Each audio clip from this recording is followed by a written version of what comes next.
I am so honored to be here at this wonderful program that is sponsored by two places that I've been around for a long time. I am a trauma survivor, but I'm also a long-time employee of Emory University that also works closely with Grady Hospital and also works with Morehouse School of Medicine. So I go back before some of you were born. So I started at Emory University in 1993.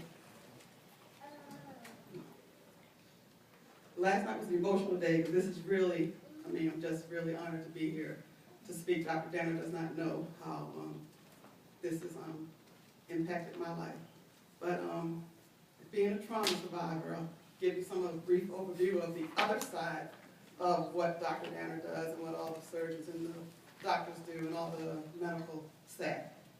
I don't know if anyone's heard the story, but I was on my way to work. It happened on January 2nd, 2013. I was driving to work.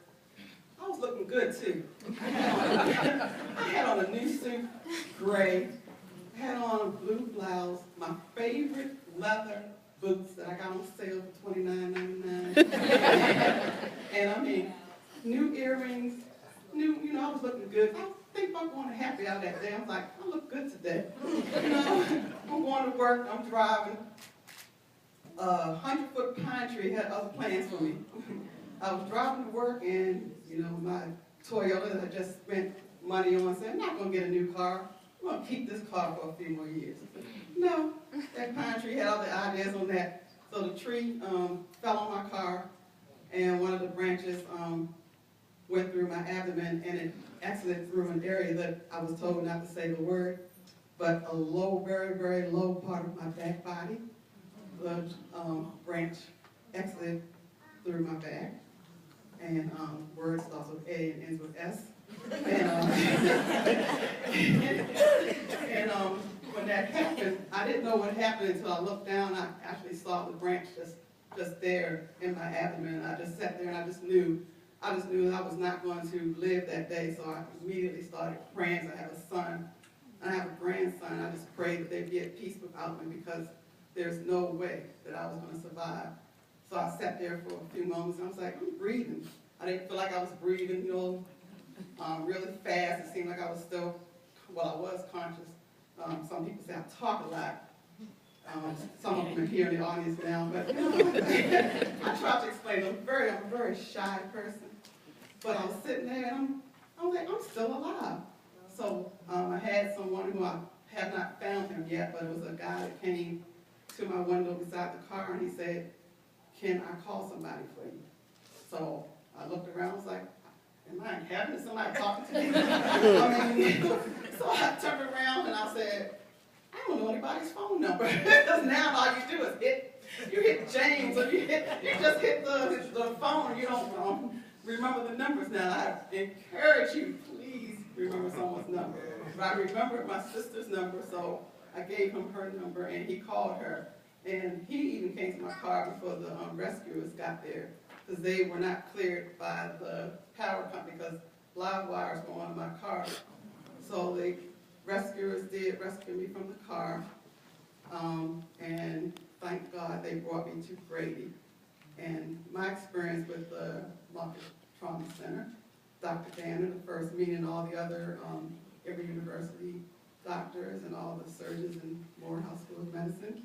I kind of got them on different circumstances than you did.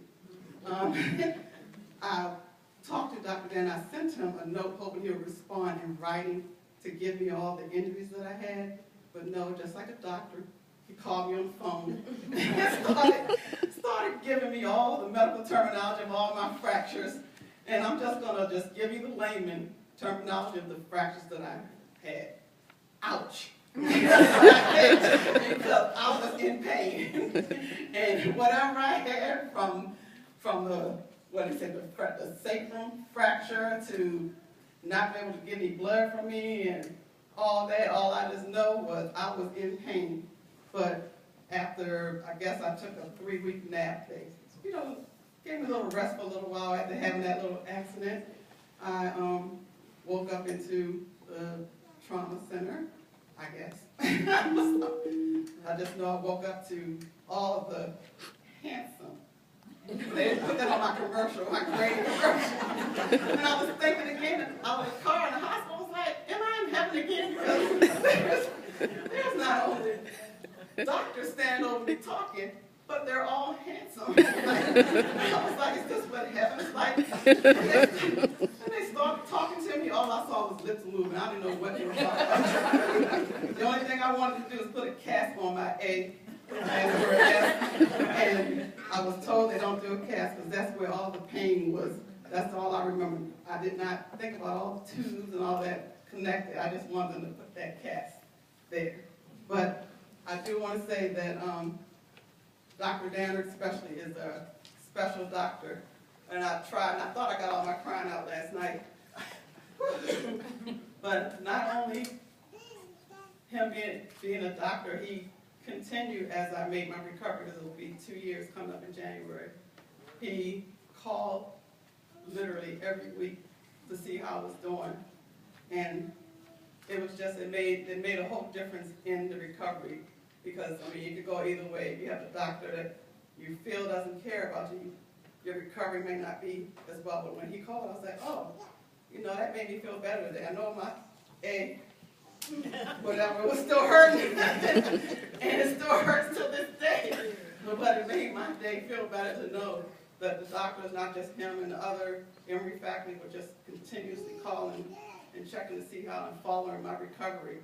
And it just makes a difference. So you don't realize that your experience in this mentoring program, I mean, you have been exposed to some of the best doctors, and I'm going to say in the world. To stand here, to even be talking to you today, and to stand here to have my organs, don't have to wear any, you know, special kind of, that old commercial comes out now with people wearing new underwear.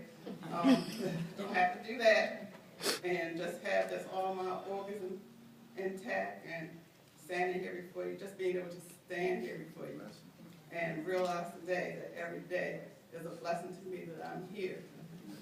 And no matter how much pain that I do still feel every day, I rejoice in that pain. I rejoice to God because I am blessed to feel pain, because it could go the other way where I would not feel anything. So I just want to encourage you to continue in the program, whatever you choose to do in the healthcare profession. Just know that you will see some things if you believe in God, whether you believe in science. You're going to see things in life that you've never seen before, and you'll see the reward of it, of the things of care that you have done.